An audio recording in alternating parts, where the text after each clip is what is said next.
The NFL Combine is officially in the books, and free agency is just a week away. And so we're here again recording another Between the Hashes podcast episode here on the 515 Podcast Network. As always, joined by Brock Bierman, Braden Bankin, and myself, Dawson Livingston. Getting ready to talk some NFL offseason. We got a jam-packed episode with free agency right around the corner. Some big news by Brock's team making a huge move today.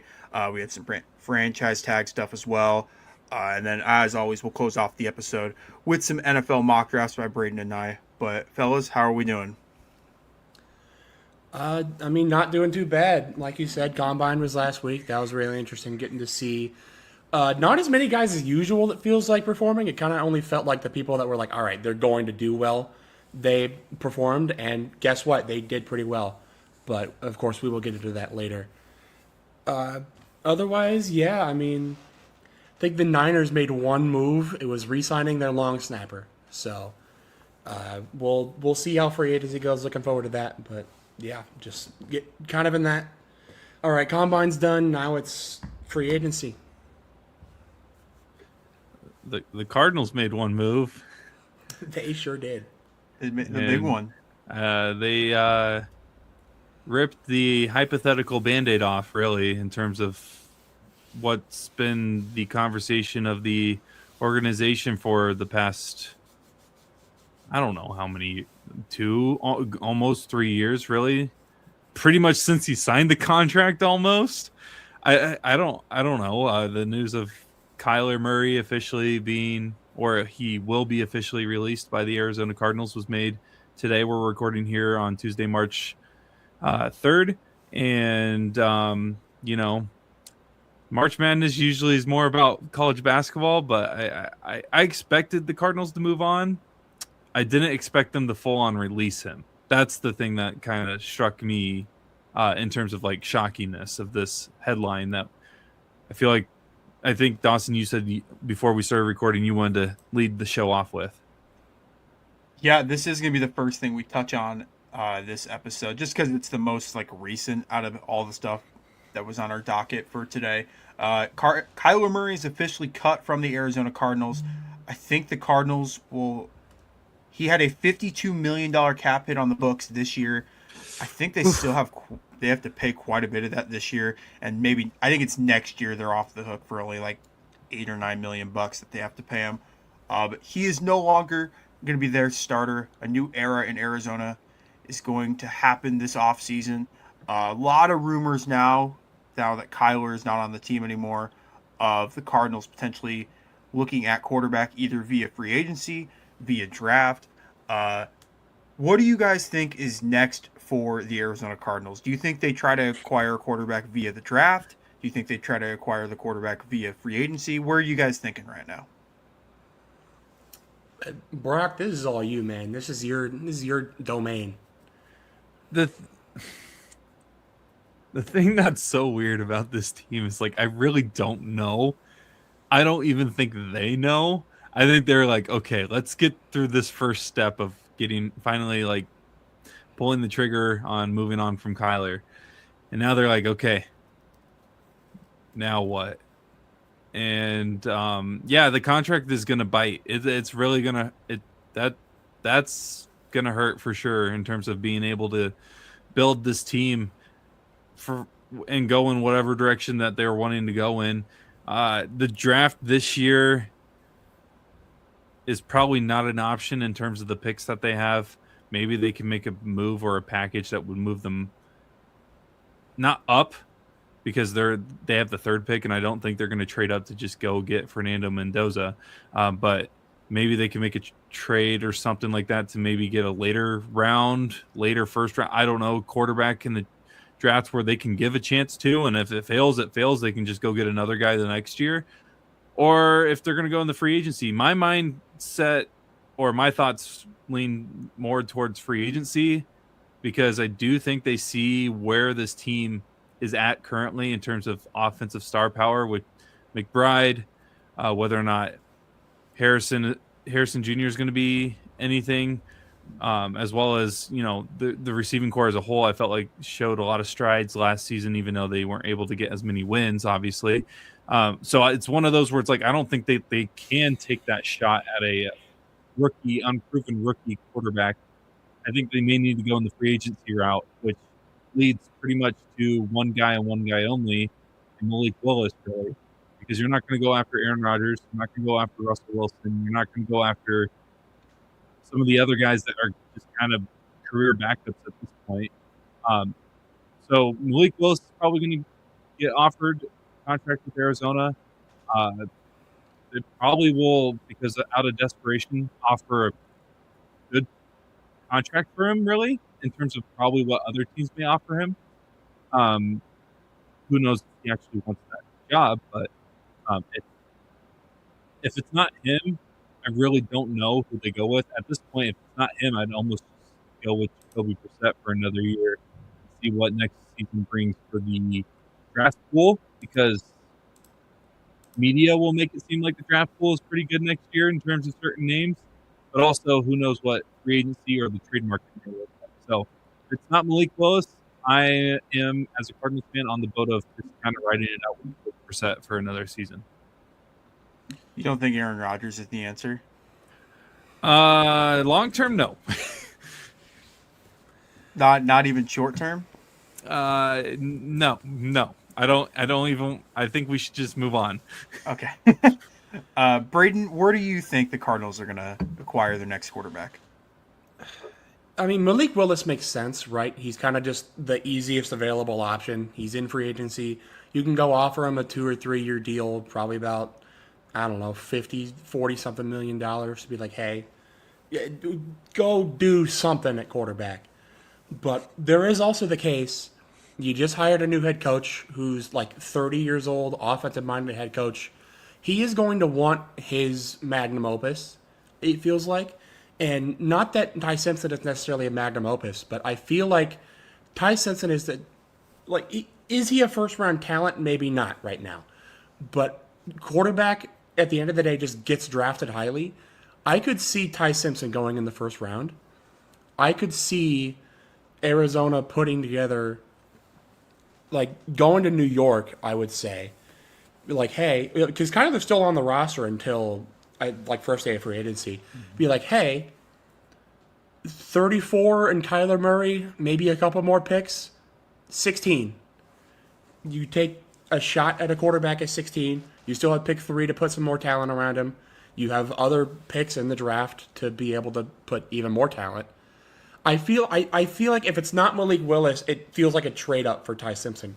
And I do think it's going to have to be a trade up. I don't think he will be available at 34. No, if you remember last year around this time, there was one for sure, no doubt, first round quarterback in Cam Ward that we all thought was going to go super high, and he ended up going number 1. All the Shador stuff last year was kind of an outlier because everyone thought he was going in the first round literally until like the day of. So that you could throw that stuff out the window. And then the quarterback that kind of just like snuck up out of nowhere, I wouldn't say out of nowhere, but like was probably a second round quarterback that snuck into the back end of the first round, like Jackson Dart. I think the Giants took him at like pick 20 something. If this was a year ago, I'd be telling you to trade everything for Jackson Dart. Everybody knows that I was maybe a little more overly confident on Jackson Dart than a lot of people were for some reason.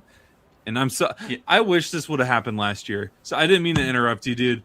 No, you're good. As a Cardinals fan, like I wish this would have happened last year, in terms of like where you're at, because like last year I feel like you had a lot more options than what you're sitting with right now.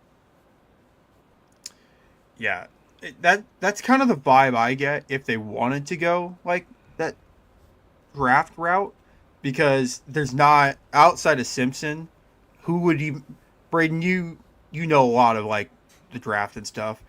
Who do you think is like, if let's say Simpson goes way higher than everyone expects, maybe he's like goes to pick, I don't know, 11 or 12. I don't know who's, I think it's like Miami and Dallas that are picking up those picks. So won't go to those two teams, but maybe a team trades up to one of those picks. Who is quarterback 3 in this draft? Is it like Carson Beck? Are we like I'd say Carson Beck enters that situation. Like maybe Garrett Nussmeier. Once. did. Maybe even, I mean, he tested really well, and we'll get to more combine stuff later, but Taylon Green, if you think he can maybe develop that accuracy, the tools are there, man. He's got a rocket of an arm, obviously athletic. Maybe you take a chance there. But yeah, after 1 and 2, it's slim pickings. Honestly, when you brought up Taylor Green, that's kind of like how I viewed Malik Willis before he was draft eligible. Like Malik was super athletic when he was at Liberty, was able to roll around in the pocket, has a crazy good arm. Like he can throw the ball anywhere on the field. So maybe if Arizona doesn't get, like, let's say Malik signs with some other team in free agency, maybe it's not Arizona, maybe it's Miami. I'm trying to think about their quarterback need teams. Maybe he just doesn't end up going to Arizona at all. Maybe Taylor Green in round 3. I can't imagine you go much higher than like round 2. I mean, that just feels a little too rich. If he goes higher than round 3, I would say somebody's probably trying to move his positions. Just based on what we've seen of him at quarterback, I really don't know what the draft ceiling is for Taylor Green right now. Obviously, I'm not trying to get too much into the combine right now because that's a whole other segment we're going to get into. But he killed it as far as quarterbacks go. That's just all I'll say. So if you want to bank on athleticism, I could absolutely see him fitting in somewhere in the second round. Absolutely not a first-round pick, though. That's just not happening. Is my mic better? Yeah, it was only when you first started talking that it was a little iffy, Okay. and then when Braden talked next, it was fine. Okay. But yeah, it sounded like your mic was underwater. It sounded like you were talking through a car. Yeah. Really? Dang. It's all right. I mean, that's the epitome of being a Cardinals fan right now. Nothing's working. Spot Rack right now has Malik Willis's average, like what they think he's going to get paid at $35 million a year. Okay. He's not making Which more feels- than Sam Darnold. Which feels really rich for, I mean, what Malik Willis was last year. Like, he was good. Don't get me wrong. He ain't no 30. He ain't no 30. No, this feels more like a Justin Fields style contract. Didn't Fields sign 2 years, $40 million last year, and the first year is fully guaranteed, second year is partially guaranteed. That's what this kind of. I think feels Justin like. Fields got cut too, didn't he? I haven't heard that. Maybe I feel like I heard something about that. Maybe is able to request a trade or something. I don't know. yeah. But Willis, in his limited time with Green Bay last year, he only started one game, but did have a great completion percentage, 3 for 3 touchdowns, no interceptions. Then obviously has the ability to make plays with his legs. Has started a total of 6 games in his career, so doesn't have a whole lot of NFL experience, but he's sat behind a good quarterback in Jordan Love. So maybe if he gets the reins to his own starting spot in potentially Arizona, potentially Miami, really any quarterback needy team out there, maybe he could take that next jump that I think a lot of people were wanting him to take when he first came out of Liberty. I think back, 2022? Yeah, 2022. That was like the gross Kenny Pickett year. That was icky. If Purdy was in that class too, wasn't he? Yeah. Yeah. If you're Arizona, or I guess if you're Malik Willis, like, do you ask for more than 1 year in terms of a contract? Because I guess is a safe assumption. I guess is that he's going to get paid really well. Because I feel like I don't know if he needs to get paid that much, like what you said on whatever that website that you mentioned. And if I'm Arizona, like I see, I do actually kind of like next year's draft class. Don't get me wrong, but like I would love to see success now. But like if he's asking, if Malik Willis is asking that much, I don't know if that's a route I would want to take if I'm Arizona. For what it's worth, I just Googled the name Malik Willis just to see how old he was. I wasn't sure. He's 26, by the way. The first thing that came up was a tweet saying the Cardinals are preparing to aggressively pursue Malik Willis as their new QB1 after cutting Kyler Murray. Willis is expected to receive a contract between $25 and $30 million annually. Which The first name that came up when I Googled his name. Yeah. Okay. Which, if you're the Cardinals, that's a number that you can live with. If it's Yeah. 35, No. that's Nothing a over 30. steep number. That's Nothing a over steep 30. number. Yeah. Arizona anything right over now, Sam Darnold's contract, you can't justify that. Arizona right now has just about $38 million in cap space. So like they have the salary cap to make that deal work. And obviously the NFL salary cap is kind of weird because you can make a bunch of cap space, but you're just kicking the can down the road. You're eventually going to have to pay all that money, but you can make it super flexible. So maybe Arizona can open up some more cap space this offseason, pursue Malik Willis, and maybe surround him with a couple weapons, maybe bolster up that defense. But this is going to be one of the fun teams to watch in the offseason because obviously if they end up signing Malik, they're going to get, I wouldn't say an upgrade at quarterback, but more consistency at quarterback, which is huge. And then them at pick 3, which I honestly think is where the draft starts because it sounds like 1 and 2 are pretty chalk right now, with Mendoza going 1 to the Raiders and then Arvell Reese going 2. Number 3 is really where the draft can get interesting. I don't know if you guys feel that way. Death, taxes, and the draft not starting until the number 3 pick for the Arizona Cardinals. I feel like we've been in this situation before. Yeah. I feel like too. David Bailey's getting a lot of smoke right now at number 2. I don't know if I necessarily believe that, but there are still other options at 2. Hell, I could even see after what he did this weekend, Sonny Styles somehow finds his way at pick 2. He's just that type of dude. Yeah. I will say as a Cardinals fan, if they don't get Malik Willis, like that's the only option for me. If you're going to get someone through free agency, if you don't get him, stick with Jacoby Brissett because I do think next year, if for some reason you do not have another successful season, Dante Moore is, I think, a great option for them in the future in the NFL. Well, I could be wrong, but I think he'd be a good person to look at. So here's some of the names of quarterbacks that are potentially draft eligible next year. So like, let's say Arizona doesn't decide to really invest in Malik Willis, which it sounds like they are, but just let's play this hypothetical, and they don't draft a quarterback in this year's draft. Brock mentioned Dante Moore. He ended up going back this year to Oregon for, I think, his redshirt junior year. You have Arch Manning, who scouts love, apparently. I wonder why. Brendan Sorsby from Texas Tech. Trinidad Chambliss from Ole Miss, who would be older, but Chambliss really played well last year for Ole Miss. And even Sam Leavitt for LSU, who in that 1 year for Arizona State was unbelievable. We'll see what he does with LSU and Lane Kiffin this year. Julian Sayin eligible too? Yeah, he is. Yeah.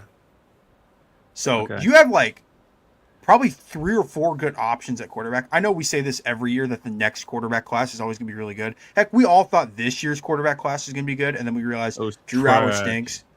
Dante Moore went back to school. It's literally, and honestly, no one thought Mendoza was going to be this good. Like, we were all thinking, like, even Garrett Nussmeier was getting super high comps. Cade Klubnik could make a name for himself. Yeah. Like, everybody his freshman year was saying he would. Like, see what I mean? Like, it's just...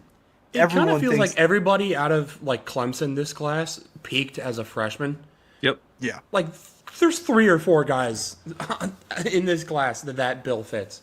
It's I don't know what they're doing over in Clemson, but it's just watch not the working. highlights of Cade Klubnik his freshman year. You would have assumed that he'd be a front runner for the Heisman at some point. Yeah. Any other thoughts on the Cardinals, Brock, or what you want them to do? Maybe this free agency, or maybe Don't spend too much for a quarterback. That's pretty much. That is like literally the only thing okay. Because we have learned. We learned our lesson. I feel like or I have. I don't know about the Cardinals. I will say. I don't think they will ever learn. I will say they did learn their lesson of not to be the worst NFL team according to the NFLPA. I don't know if you guys looked at those rankings for all those stuff. Yeah. They were 31st. Improvement. Who was 32nd? Was it Cincinnati? Oh, that would make sense if it's Cincy. I think it was a cheapskate. Let me look. So you guys don't know. Okay. I remember think Cincinnati got like an F- for like ownership. That's not even possible. Yeah, let me see here.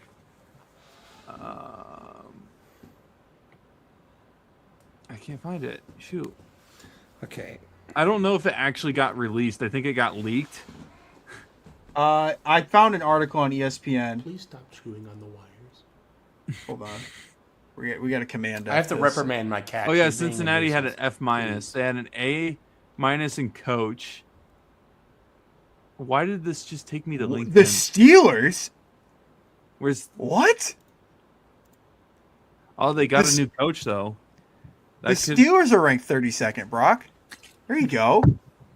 We finally beat them. Oh my goodness. No 99-yard pick six is gonna save you now.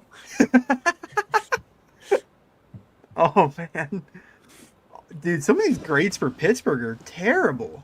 They go and sign Kyler and he turns into an MVP candidate. That would be their 99-yard pick six for. That, my God, That would dude. no. That's their toe tap touchdown. That's what. Yeah, that is. yeah.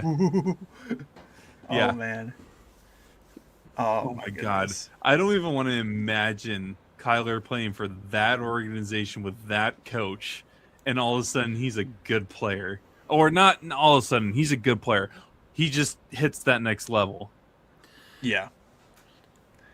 Imagining Kyler Murray in a Steelers uniform, I can already hear "Outstanding" by the Gap Band in my head. It just that brother. Hey, I will say I know that they pretty much have their quarterback locked down due to contracts and all that. But he has never lost in AT&T Stadium if the Cowboys are looking to remain undefeated there. No, he's never lost in AT&T Stadium. I know, but High school, college, and in the pros, never lost. Dallas in isn't AT&T getting rid of Stadium. Prescott for Kyler. All I'm right. just saying. Saying, yeah, they won't get a Dak because of contractual reasons and not because the other option is Kyler Murray. a little insane, at least. Yeah, dude. Oh, That and would the be- Cowboys fans are going to come after me if we post that. I mean, They already Cowboys hate fans us. It's already fine. don't really like Braden after the one YouTube short. The one Cowboys Welcome to the fan, club, brother. the boy in the middle does not know what he's talking about. Quote. So hey, Because I mentioned the 1 year that the NFC East wasn't good, and then you two both immediately knew what I was talking about. hey, So that was fun. Dawson, you're going to have to put this up now. Dallas, go sign Kyler. It's the only way that you can remain undefeated at home 24/7, and maybe you might actually make a playoff appearance or something compared to what you got right now. I'll see what I can do with this. I've already gotten some good clips so far. This is literally just this clip is just a minute and a half of us saying we don't like the Cowboys. Go sign Kyler Murray. Yes. Yep, pretty much. Oh man. Signed, And we sealed, will get delivered. reaction Post from that. those Cowboy Yeah. fans. I Yeah. will be waiting right here with a bucket of popcorn in hand. Hey, if I you're a cannot Giants wait to see fan, them all. If you're a Giants, Commanders, or Eagles fan, put something mean about the Cowboys in the comments or something.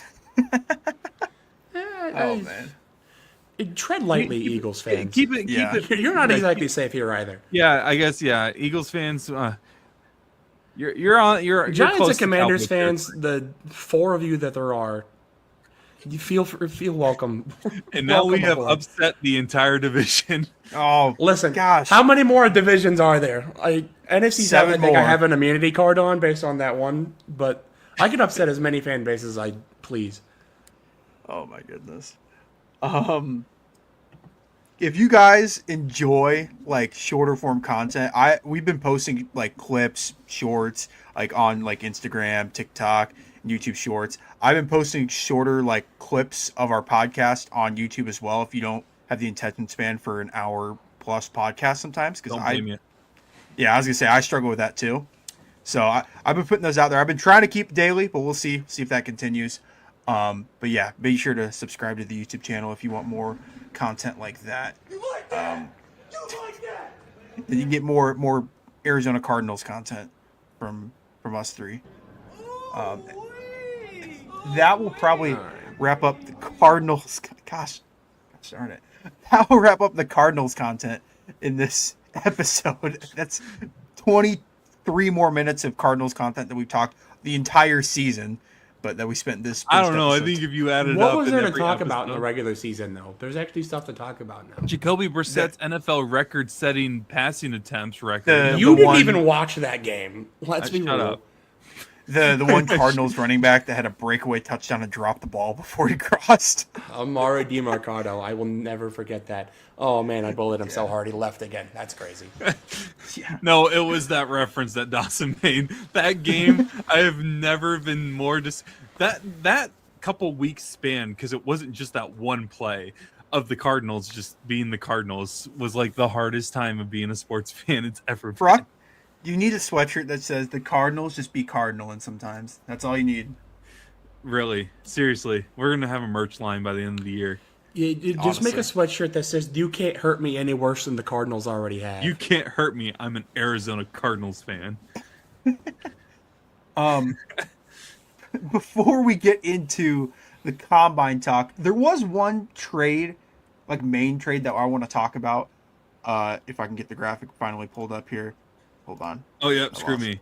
Yeah, no. David Montgomery has aside. been traded from the Detroit Lions to the Houston Texans. Was for like a 5th round pick, a 7th round pick, and an offensive lineman. Does that sound right, Braden? It was a fourth, an offensive lineman, and a seventh. Okay, yep. I don't remember the offensive lineman's name. Don't mean Juice to Scruggs. disrespect. Okay, see, that's why we have Braden. All right, because he knows that stuff off the top of his head, and that makes my life a lot easier. But I wanted to get your thoughts on this move by the Houston Texans. Obviously, this means the end of Sonic and Knuckles in Detroit, which is kind of sad. But what are your guys' thoughts on the Texans acquiring David Montgomery? So the Texans seem to just have their list of players to acquire. Like the requirements is too long, too deep. It's 30-year-old running back, Cyclone. If you hit one or both of those boxes, congratulations, there is an offer to be a Houston Texan in your mailbox already. But seriously, though, Montgomery he's a heck of a running back. Was behind Jahmyr Gibbs, obviously, who had himself a monster season. That Sonic and Knuckles duo, like you mentioned, was crazy for Detroit the past 3 or 4 seasons, really, as long as Gibbs has been in the league.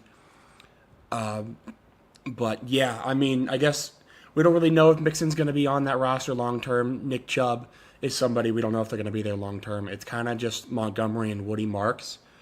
So I really don't hate that for the Lions or for the Texans.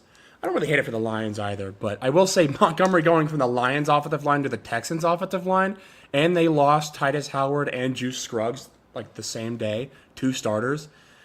I'm sorry, buddy. As somebody who needs to be going like between the tackles where he does most of his damage, his job just got about 5 times harder. Very unfortunate to see that as an Iowa State fan who wants all Cyclones to do as well as possible in the NFL. But from the Lions' perspective, I mean, it's not awful trade value. I think Montgomery only had 1, maybe 2 years left on his contract. He's obviously getting up there in age. What is funny, though, is the Lions drafted a running back in like the 3rd or 4th round last year, and not a soul has said anything about him taking the RB2 spot. It's just been, Jahmyr Gibbs is going to get 50 carries a game, which, to be fair, he is and probably should be. He is a very talented running back. But it'll be very interesting to see how that Detroit offense goes, especially since they now have Drew Petzing calling the plays. I feel like nobody talks about that as much. Insane how he still has a job, let alone an upgrade.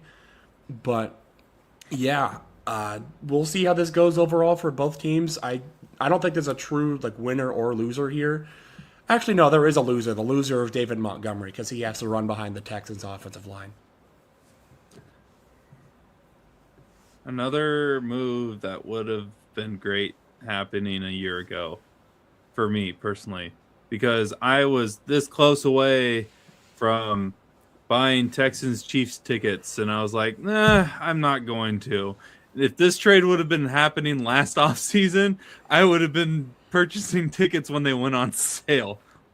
But that's only because of my Cyclone bias and everything. I mean, David Montgomery has had the worst luck on teams in terms of like the offensive lines when he's been like the teams that he's been on. Chicago, it was rough, and I mean, heck, they had a nickname for their entire running back room at one point. I think they did the run DMC like type thing. Went to Detroit. Now is struggled a little bit from time to time, and also the fact that when he's on the field, Detroit put him in a crappy situation because towards the end of his tenure there, if they weren't inside the 20, he didn't really get any touches. And then when he was inside the 20, everybody went, "Oh, I can bet who's getting the ball now." Am I underwater again? You are underwater. You might again. need to scooch like 5 inches closer to your mic. Yeah, I think it's every time you lean back, it's like there's some sort of like background noise eliminator that is absolutely cooking you right now. Yeah. My back has been killing me, so I've There been you trying not to like lean forward like I normally do. Sorry. You're good. What You all could did probably you just hear? grab the mic and just kind of do one of these if you have to. What's going on in Houston? Sorry, no. What is going on in Houston? Yeah, That's what a is great going on? question. But sorry, no. I guess I don't know how much you guys understood of what I was saying. But Demont's never been in a good situation offensive line wise. It seems like any of the teams that he's been with, except for maybe the first year or so with Detroit. But Chicago wasn't necessarily a good area. I remember Chicago fans who are also Iowa State fans were like begging Chicago to get him out of there just for the sake of his career. And then Detroit struggled a little bit. And like I said earlier, inside the 20 is the only time Demont really got the ball. So every team knew what was going on towards the end of his tenure there. So we'll see what Houston does. I mean, credit to Detroit for trying to up their offensive line, but I feel like one of the guys that would have benefited from a better offensive line is the guy that you ended up sending. But yeah, I think this is like a lateral move for both teams in terms of like I don't think any team's going to significantly now I can't even speak. My mic doesn't work, can't speak. We're thriving today. Kyler's gone. I don't have a quarterback. Significantly improve either team from this trade. I don't think either team is going to benefit a ton from it. Maybe I'm wrong. Yeah, Houston gave up like a pretty substantial haul for like when I saw this report that he was getting traded, I'm like, it's probably a late round pick swap, but a 4th round pick and a player is like that's like worthy compensation. And Montgomery's been great. He did have the lowest yardage total of his career last year, but he also the lowest carry total. He had the 2nd highest yards per carry total of his career at 4.5 yards per carry, which is really, really good. Second only to his first year in Detroit when he absolutely balled out, had 1,000 yards, 13 touchdowns. Like, he's still really good. And obviously, with Gibbs as the starter last year, doesn't really get like a whole lot of the focus on the offense. Really just when they get inside, like Brock said, like in the 20-yard line or they get on the goal line, Montgomery gets a lot of that workload. But he is now getting sent to Houston. What does this mean for Houston in your guys' eyes? Because we kind of touched on the Detroit part of it. But what does this mean for Houston and them going forward? They want CJ Stroud to actually turn into mashed potatoes back there.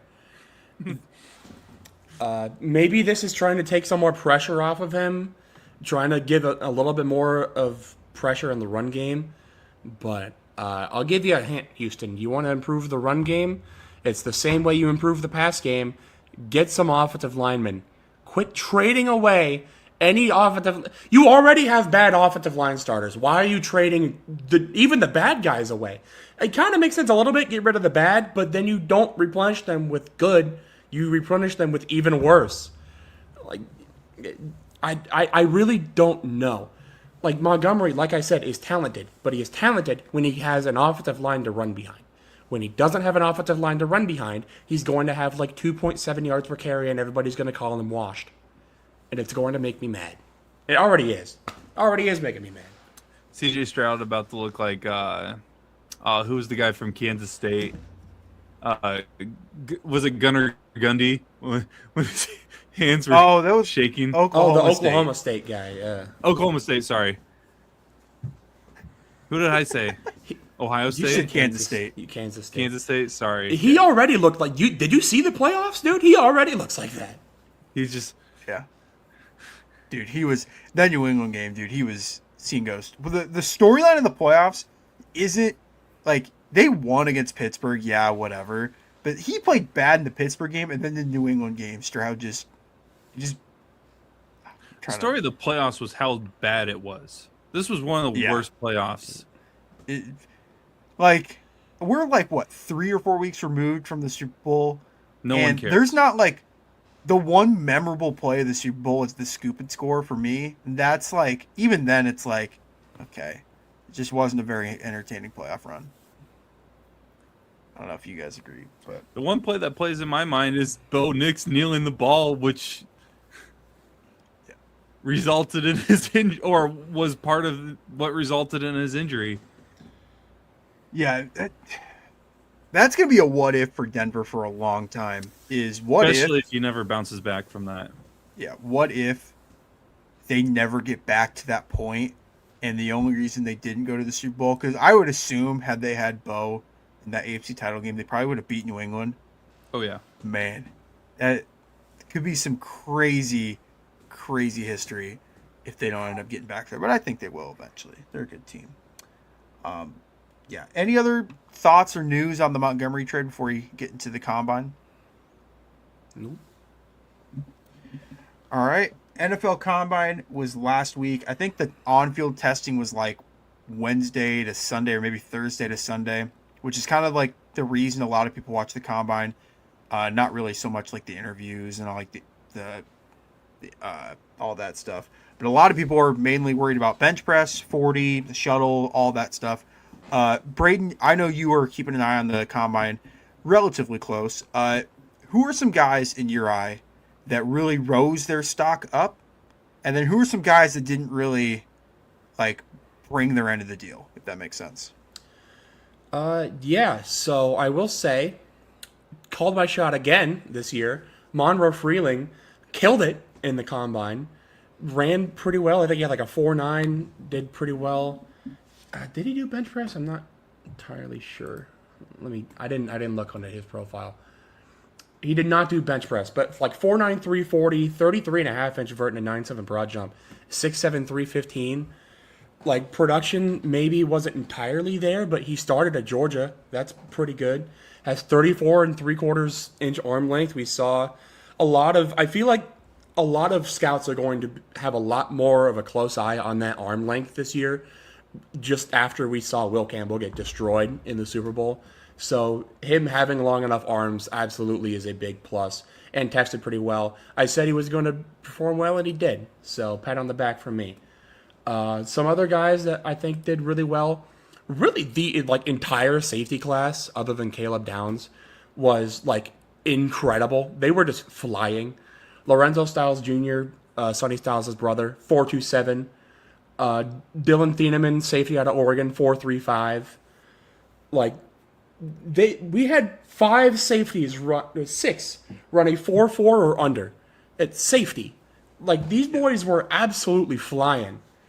So a lot of guys weren't really super high on the safety class. I think this, obviously the 40 is not everything, but I think this helped a lot of guys' stock with that this weekend.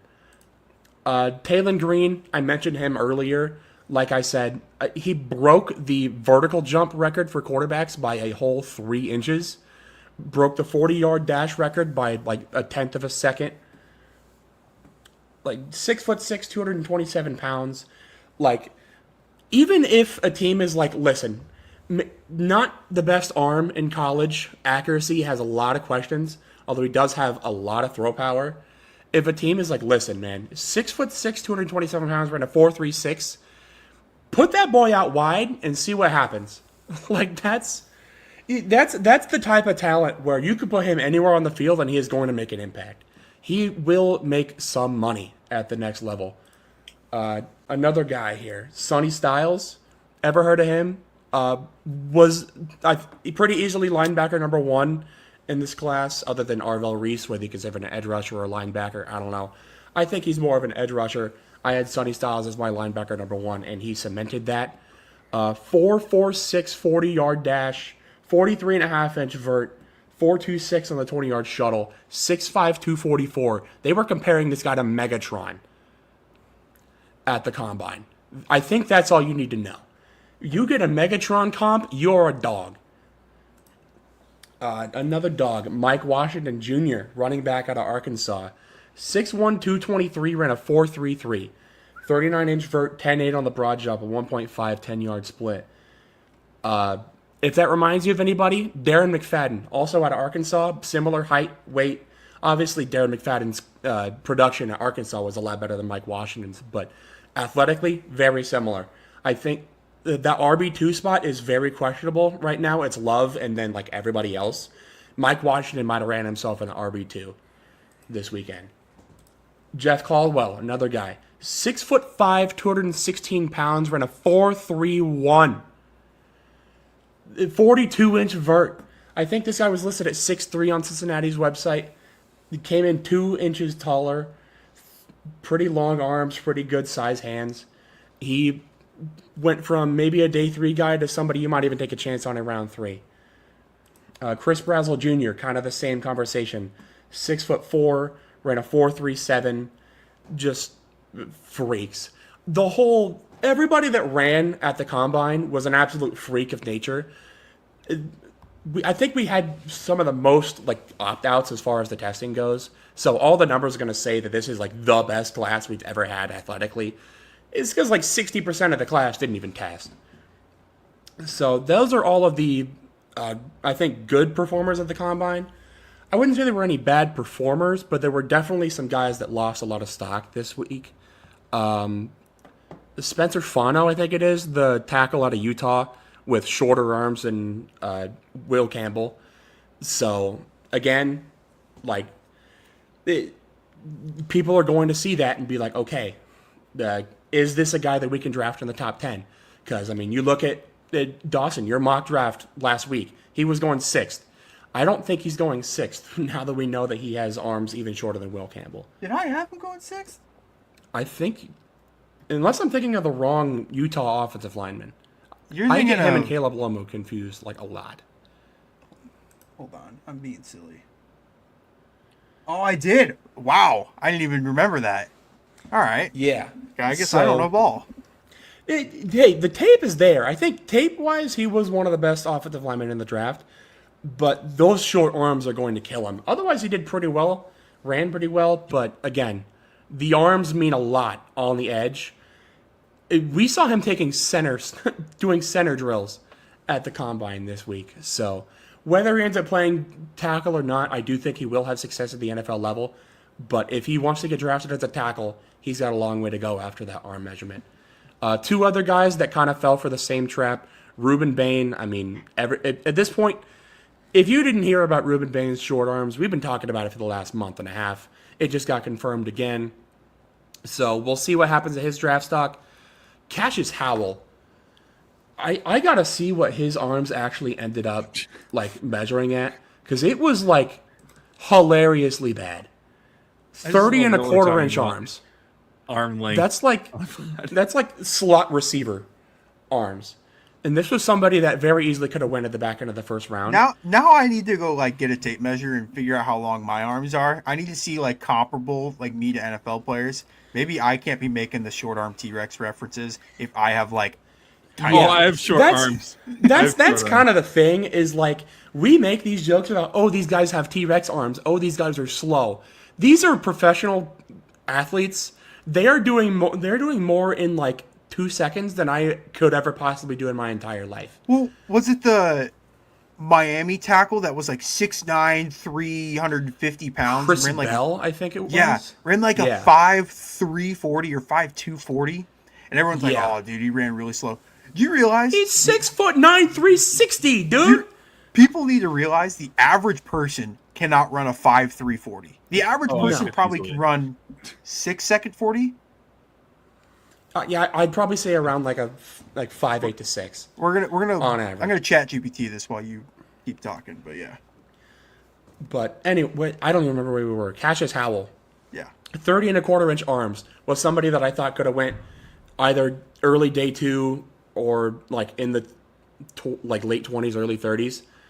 Now, maybe mid 40s because he does have decent tape, but he's a designated pass rusher with 30 and a quarter inch arms. Is that somebody that you want to take with that high of a pick? I mean, the tape is there, but that measurable is questionable. All those guys, a lot of my guys are going to be short arms. It's just going to be those guys. Caleb Downs also, apparently, we were talking about Jordan Tyson possibly not passing medicals, which I don't know if he even did much for medicals. I didn't hear anything back about that.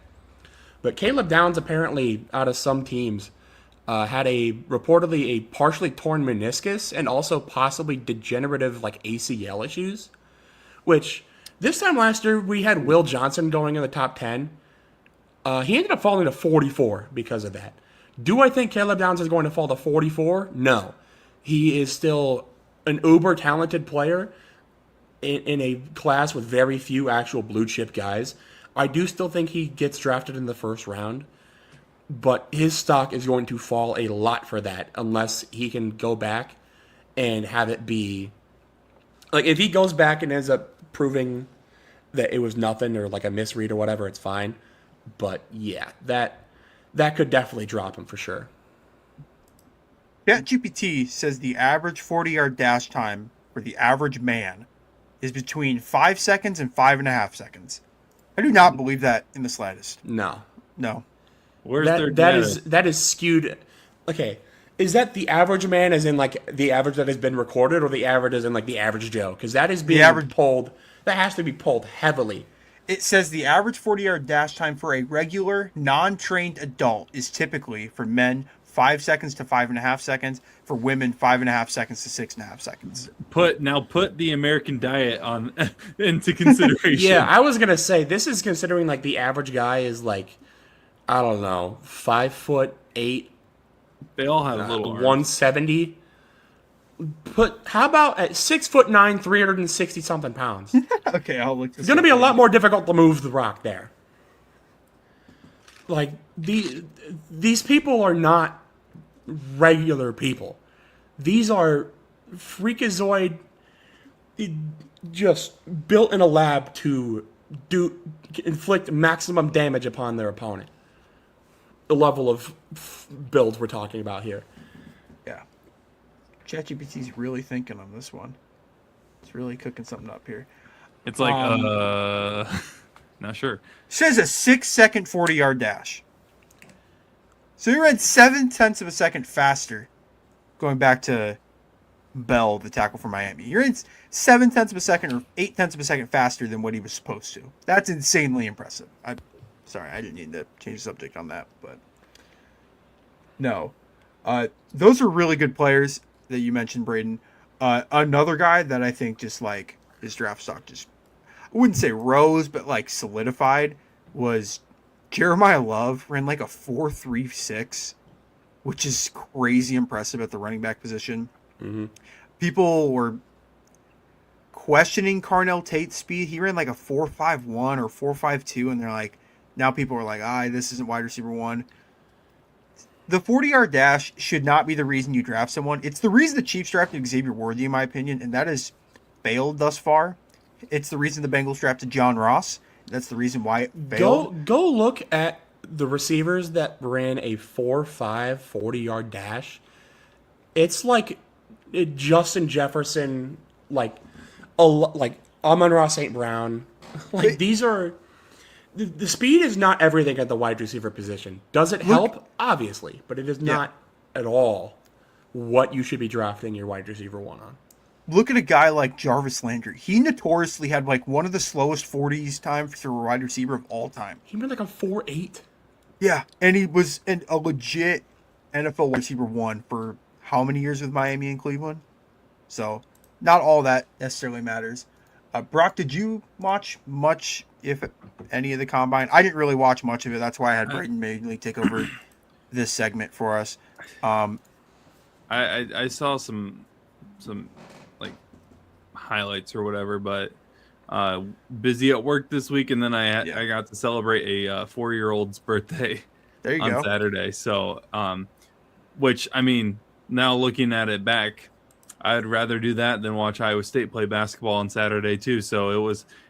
I'd rather listen to 4-year-olds scream over doing a lot of things, but I wasn't able to watch the combine. Gotcha. I'm assuming I sounded like water because. No, Oh, you're I good. was- You're good. okay. That audio sounded fine. Okay. The Fix it last next week, thing- guys. The last thing that I want to mention about the combine before we move into free agency and the mock draft, apparently the world is discovering my boy Jennings Dunker. The NFL has kept they keep posting his 40 slow mo with the mullet. I don't know why it's taken people this long to realize the absolute stallion of a human that Jennings Dunker is. Not saying he's gonna be first round pick, potentially second or third round pick, but watch out for my boy Jennings Dunker. He tested really well this week. That will do it for the combine talk. Isn't Now that we're gonna the guy that gave up a sack in the final couple plays of the Cyhawk game this year. What Cyhawk game?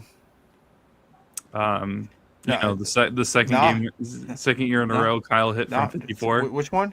I have short term memory, dude. I Uh, don't remember that far. sorry. Yeah.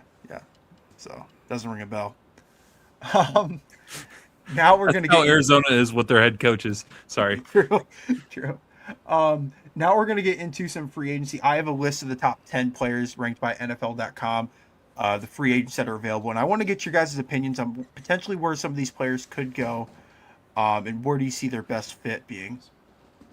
Obviously, number one, we already talked a lot about at the start of this episode, that being Malik Willis. So we won't really touch on him too much.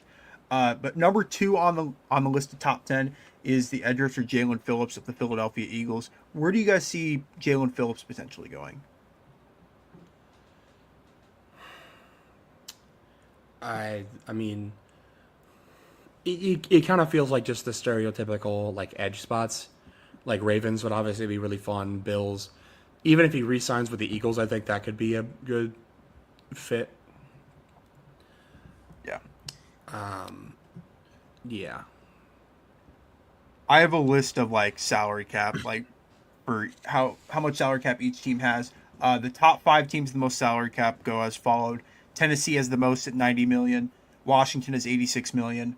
The Raiders have 85 million. The Chargers have 84 million, and the Jets have $74 million in cap space. So those are probably going to be the biggest spenders potentially in free agency. All Other those teams notable, never do anything. the Chargers they'll spend money every Yeah, I once in guess a the while. Charger, but dang, The Jets will try to spend money, and then The Jets will they will be second for a lot of good players, and then they'll end up walking away with Tyrod Taylor I don't again. even- probably. the scary part of free agency that I am now realizing is Seattle, who just won the Super Bowl, has $60 million in salary cap space.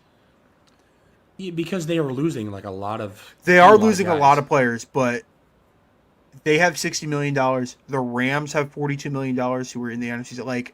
Usually if you're bad, you have a lot of salary cap space, but these are some of the best teams in the league, and they have substantial salary cap space where they can go potentially make some moves.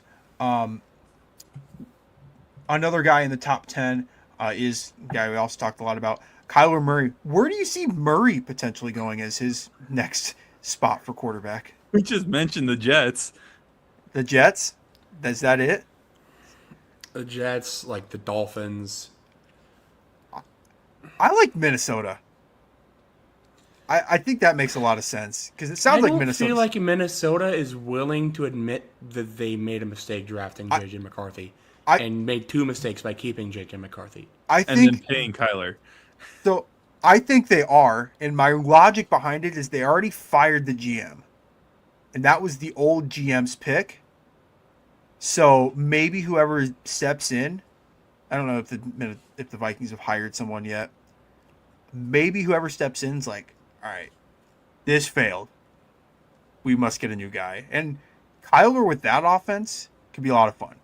Justin Jefferson, I know they cut Aaron Jones. They don't really have great running back player right now, but they have Jordan Addison, TJ Hawkinson, a decent O-line. They could potentially make some noise, but I think obviously, I think he's either going to end up with like Pittsburgh or Miami. If he goes to the Jets, I will just feel bad for him. That will just be gross. I feel like Kyler's not going to be willing to. Like, I think they'll at least let J.J. McCarthy fight for the QB1 spot. I don't know if Kyler is willing to go to a spot to fight for the QB1 spot. That's my thing. I think if the Vikings are going to go try to get another quarterback, I feel like they could be a team to try to trade for Anthony Richardson. Oh, yeah. Yeah. And also, like, Kyler wants guaranteed time to play on double XP weekends and can just kind of chill. And I don't think Minnesota. COD references, dude. I didn't know that. I don't think Minnesota will probably give him those opportunities like New York can. Kevin O'Connell will not let him do that. No, there would be no COD. Oh, that's funny.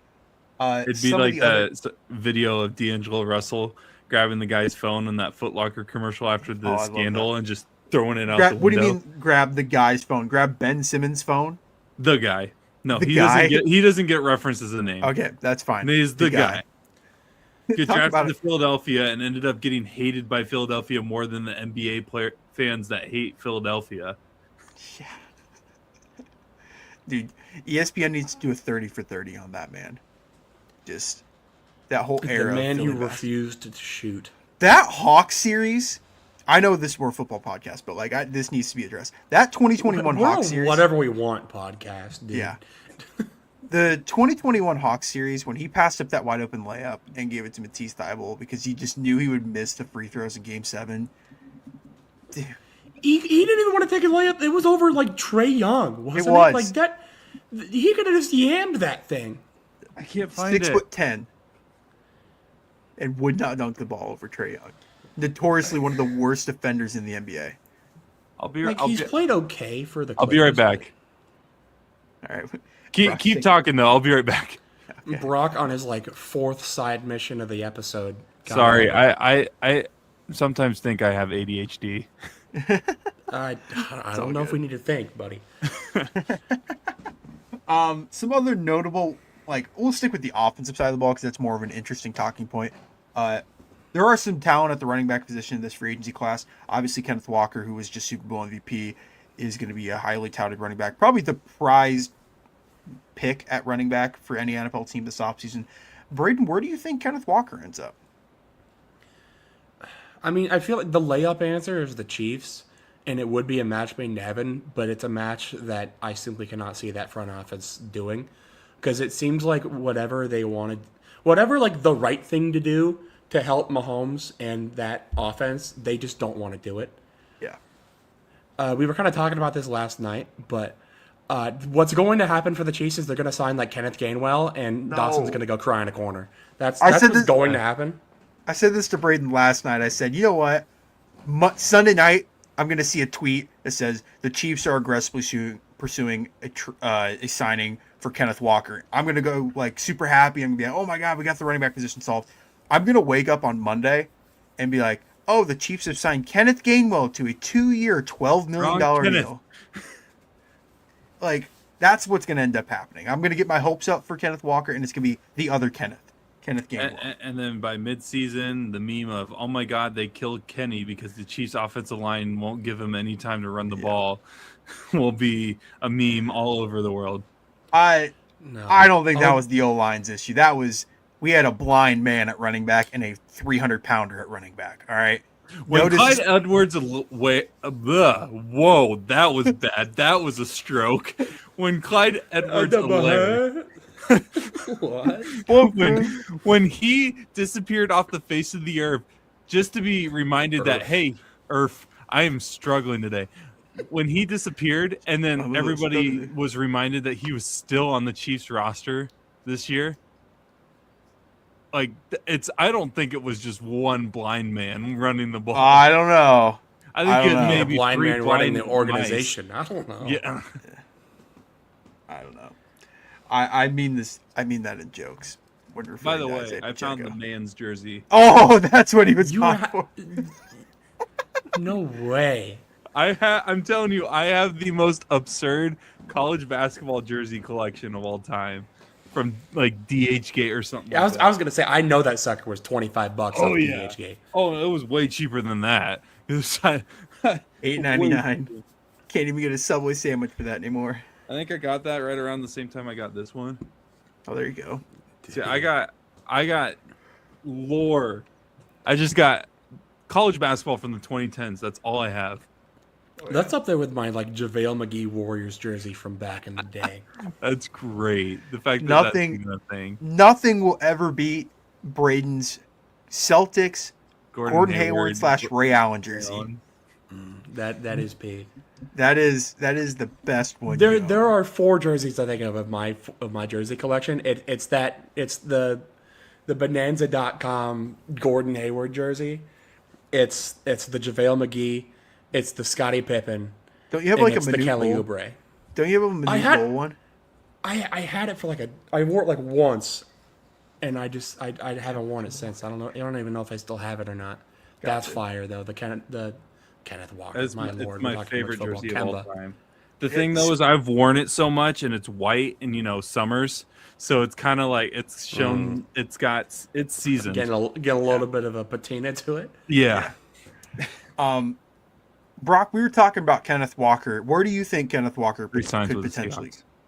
You think he's just going to re-sign with Seattle? Yeah. All right. I think Seattle would make a big mistake by letting him go anyways.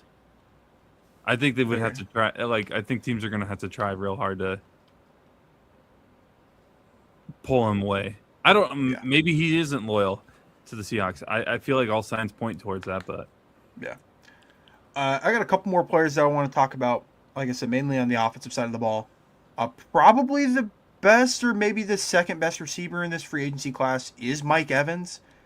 Do you guys just think Mike Evans is re-signing with Tampa, or do you think there's a legit chance he goes elsewhere? I hope he it's- resigns.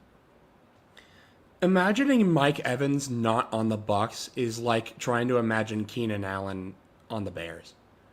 It just doesn't work. Like mentally, I just can't do it. I hope he resigns. I don't know where he would go if he doesn't, but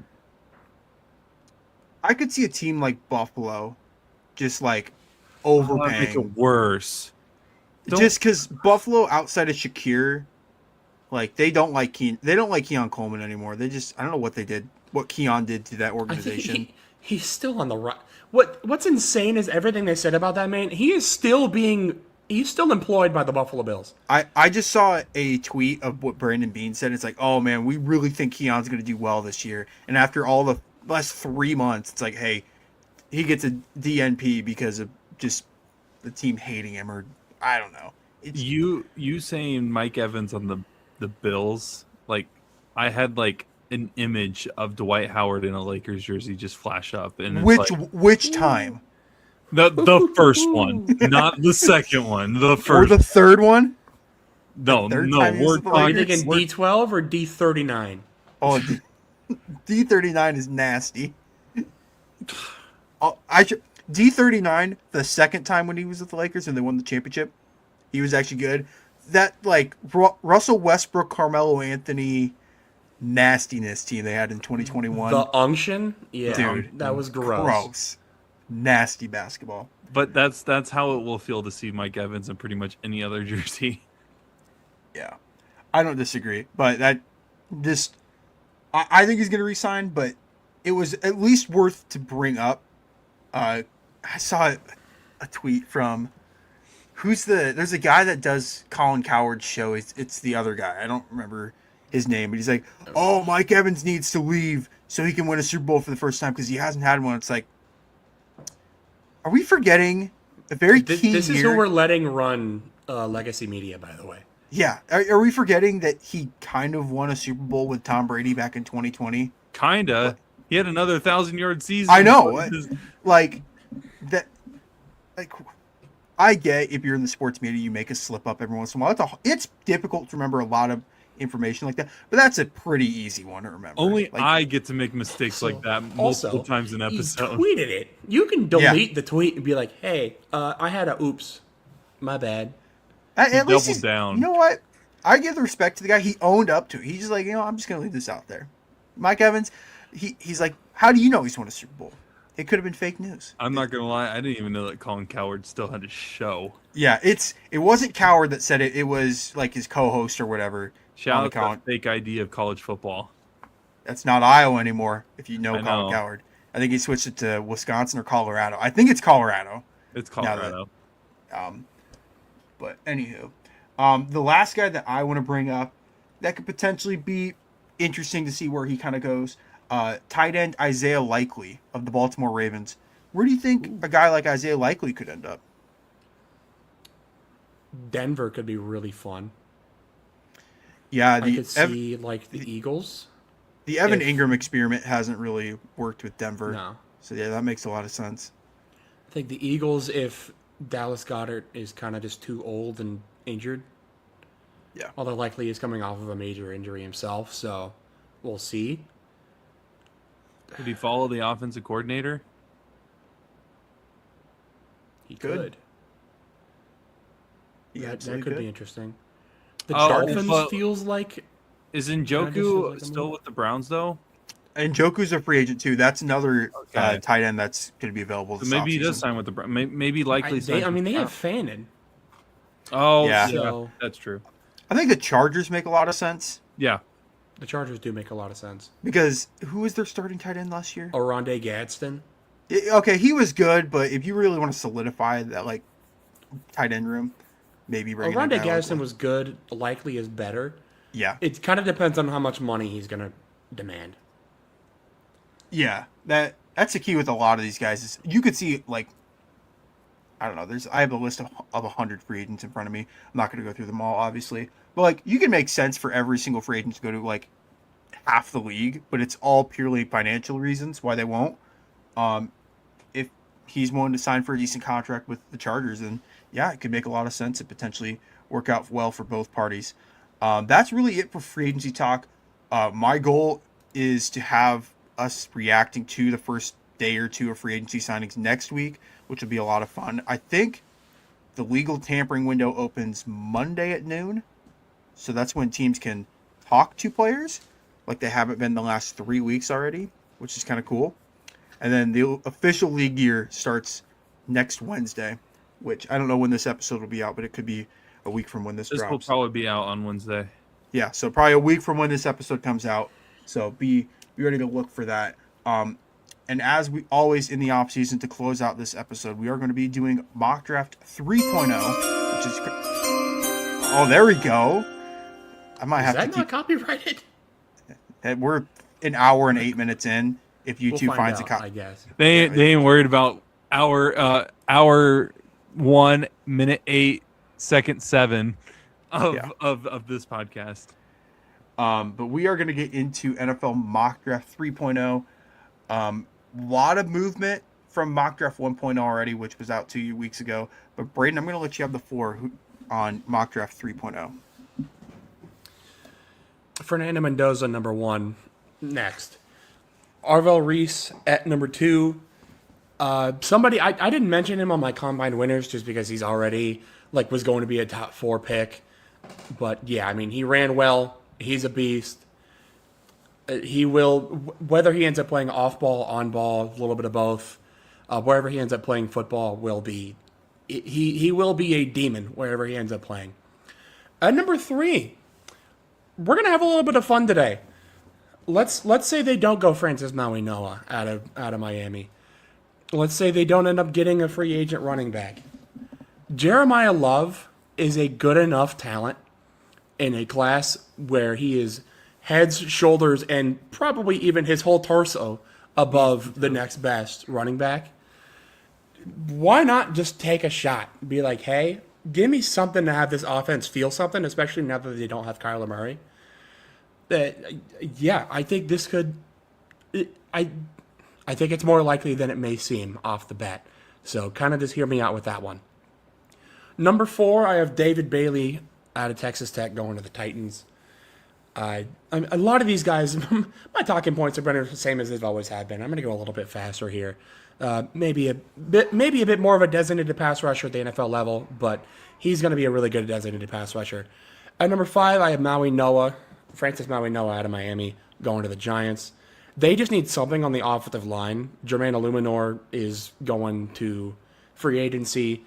I don't even know if they have a starting right guard or really anything on the offensive line other than Andrew Thomas. So wherever he wants to play, he will be a beast there. I think he will be a plug-and-play starter day one. At number 6, I understand we talked about last week the Browns have no offensive linemen. I do understand that. But if Maui Noah is off the board, I just don't think there is an offensive lineman that you can... if you want to reach on like Monroe Freeling, the guy that I talked about, I could see it. But it feels a little bit rich right now. Maybe a little bit closer to draft day. Kat not included in the pick. She's staying right where she's at. Matter of fact, if she wants to be on camera, here you go. But yeah, they need offensive line help. I understand that. There is offensive line depth down the board that I think makes a little bit more sense than reaching on somebody at 6. So I'm just going to take Cardinal Tate again. They still need help at receiver. I don't feel bad about this one at all. Number 7, I have Sonny Styles out of Ohio State going to the Commanders. Bobby Wagner is older than dirt at this point. Frankie Louisville, I believe, is a free agent. Sonny Styles is an absolute freak. I think that just makes enough sense on his own. Number 8, I have Ruben Bain out of Miami. If his arms weren't short, I think he would be higher pretty easily. And a lot of his, like, if you watch the tape, he wins with moves that don't really require insanely long arms. So I do think he has a good chance of being very good at the NFL level. But like I said about a million times during my combine wrap-up, scouts are going to look a lot into that arm length, and if it doesn't hit your threshold, they are probably not going to take that risk. The Saints notoriously are a team that looks for length and size a lot, but that was more in the Sean Payton days. Nowadays, I don't really know, but I do know Ruben Bain is a very big edge rusher. I think he's like 6'3", 270 off the top of my head. I don't remember exactly what he weighed in at the combine, but the Saints kind of just need something off the edge with Cam Jordan being like 38.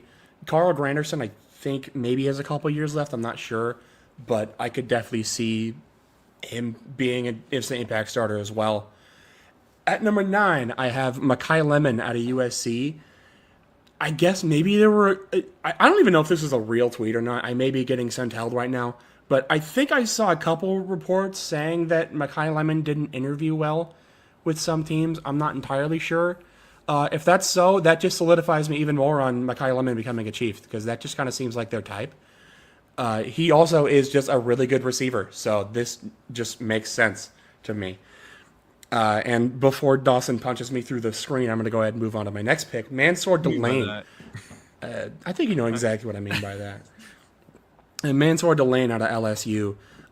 This was Caleb Downs, because I made this before they announced that he had like degenerative knee issues. But thankfully I was able to get a last second change in. And I think Mansour Delane is probably my next best defensive player on my board. Really good corner. You can kind of make an argument between him and Jermod McCoy as far as who you think is CB1 in this class. I give the edge to Delane just because he actually was healthy, actually ran at the combine, and has tape for 2025. McCoy was recovering from a torn ACL, so wasn't able to participate at the combine, wasn't able to put any sort of film on tape for this year. But I think both of them are really good corners. Again, obviously, top 10, you're going to have instant impact starters, so I'm going to stop using that tagline. But the Bengals just need something on defense, and this is a heck of a something.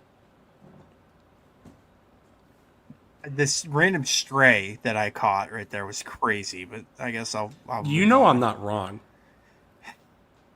I would rather not acknowledge that any further than I already did. Moving into... All right, there we go. I like the new sound, Brock. I appreciate that. Moving into my NFL mock draft 3.0. Me and Braden have the same first 2 picks, so I won't spend too much time. Mendoza's the Raiders. Arvell Reese the Jets. I have the Cardinals taking Maui Noah. Whoever the quarterback is, they have to protect him, and they've already invested in the offensive line with Paris Johnson, and they have good enough weapons. Maybe they could sign some more wide receiver, running back help, but I think offensive line is at the biggest need that the Cardinals need to address outside of quarterback. Braden and I both have David Bailey at 4 to the Titans, so I won't spend too much time on that. Number 5, I had think Caleb Downs here last week, but this week I have Minor Delane, the CB at LSU. Kind of like the reasons Braden said for Cincinnati, he's probably the best corner in the class, even though it's him or McCoy. Just with McCoy, he hasn't played in a long time, whereas Delane put some good tape out there. And the Giants need cornerbacks desperately, so him with the Giants makes a lot of sense. This is the surprise that I have in my mock. I have Braden's boy Monroe Freeland going to the Browns. I don't know if I like this pick. Whoa. Yeah. I don't know if I like this pick at all, but again, the Browns' entire offensive line is free agents, and they will not be returning to the Browns next year. So they have to do something at the offensive line position. And I know Maui Noah is gone in this scenario, but you almost have to kind of reach or trade down in this. And we're not quite at the point where in the offseason where we're going to be predicting trade ups and trade downs. So I think Monroe Freeland makes a lot of sense for the Browns. I think we both had Ruben Bain at 7. Is that right? I had Ruben Bain at 8. I had You had Styles Ruben. at 7. Okay, excuse me. Commanders just need defense. I could see this being Styles as well. But Ruben Bain's going to be a monster in the NFL. I'm not concerned about his arm length whatsoever, even though all the jokes I make about Will Campbell and all the other short arm offensive linemen. He's going to be an absolute monster. And Washington is a very old team, so they need to get young regardless. And I think Ruben Bain's just going to be really, really good for him in that Dan Quinn defense. I have the Saints taking Jeremiah Love at 8. I think this is 2 weeks in a row I've had the Saints taking Love. I don't know how much longer Kamara is going to be there as RB1. And I think now that you've kind of established that Tyler Shuck is your guy, surrounding him with as much weapons is going to be key. So I could see this either being Love or wide receiver. And at this point, I don't have any wide receivers going off the board. So I have Jeremiah Love going at number 8. I have the Chiefs taking Cardinal Tate. In my mind, as a Chiefs fan, the Chiefs have to operate as if Rashee Rice is not going to be on the roster this year. I'm not saying he's going to get cut, but at this point, you can't plan with him in your future with all this off-the-field stuff. And he's been hurt. You just have to move on. The only 2 wide receivers on the Chiefs roster next season are Xavier Worthy and Jalen Royals. So even if you don't take wide receiver here, you still have to address that in free agency. But in this scenario, none of the wide receivers have been taken, so you have your pick of the top 3 of either Cardinal Tate, Mekhi Lemon, or Jordan Tyson. So I have the Chiefs going with Tate at number 9. At number 10, he kind of falls a little bit from where I had him last week. But Sonny Styles at number 10. I have a tough time with these tweener players where it's it could be linebackers, it could be safeties, it could be edge rushers. We've kind of seen this story before with Isaiah Simmons. Granted, Styles is a way better athlete in my opinion than Simmons, but it's just these guys can play anywhere, but you don't really know where to put them. And with Cincinnati, they just need help on the defensive side of the ball, anywhere. So maybe this could work out well. But yeah, Cincinnati, this could either be Arvell Reese or it could be another edge rusher. With the news today that they're not franchise tagging Hendrickson, so. That is my mock draft 3.0. Do you guys have any other thoughts before we wrap up this episode? Shout out Isaiah Simmons for the mention. Shout out Isaiah Simmons. Shout out Zaven Collins, other Arizona Cardinals linebacker. I think you may have been confusing Sonny Styles with Arvell Reese a little bit at the end there. Sonny Styles is a linebacker. Arvell Reese is kind of the on-ball, off-ball. Sonny Styles was a safety out of high school and just kind of kept growing. He missed 1 tackle the entirety of this last year, and it was after chucking a 300-pound offensive lineman off of his shoulder. I don't know. I think Styles is a really good player, but I would personally, positional value is huge right now. Yeah. Edge rusher is a premium position, wide receiver is premium position, offensive tackle is premium. On-ball linebacker, I don't know. I get that, and I could very well see him falling for that, but Yeah, he's just one of those guys, man. He's one of those guys where you just can't overthink it. You got to just pull the trigger when you see it. Yeah, I don't disagree, but this is one of many scenarios that will play out in the offseason. And like I've said before, these last three that we've done really mean nothing until free agency starts, and then we can see what teams address. Because, like I was telling Braden last night, let's say Chiefs go super aggressive and they sign ETN, Kenneth Walker, any of the top running backs, then they won't have a need for Jeremiah Love. Let's say the Giants go super heavy in the offensive line, then they won't really have a need for Maui Noga, Freeling, like any of those guys. Like, it just depends on where these teams attack free agency, on where some of these guys will go. But just a good thought exercise at this point in the offseason, as we are just under 1 week away from NFL free agency starting. So, anything else for you guys as we close off this episode? Love it. All right, make sure to subscribe to the YouTube channel. Make sure to subscribe to all the socials, the Instagram, the Twitter, Facebook. Follow our YouTube if you like the shorter form content. Been trying to post some shorts. The shorts are kind of a little difficult for me to post every single day, but I am trying to post clip outs every single day, so that way you guys have short form content to Shout out enjoy. Dawson, man, putting in the extra work. Yes, sir. Yes, sir. We're trying over here. We're giving it our batter's effort. But that will do it for this week's episode of the Between the Hashes podcast. For Braden Bankin, Brock Bierman, and myself, Dawson Livingston, we are signing off.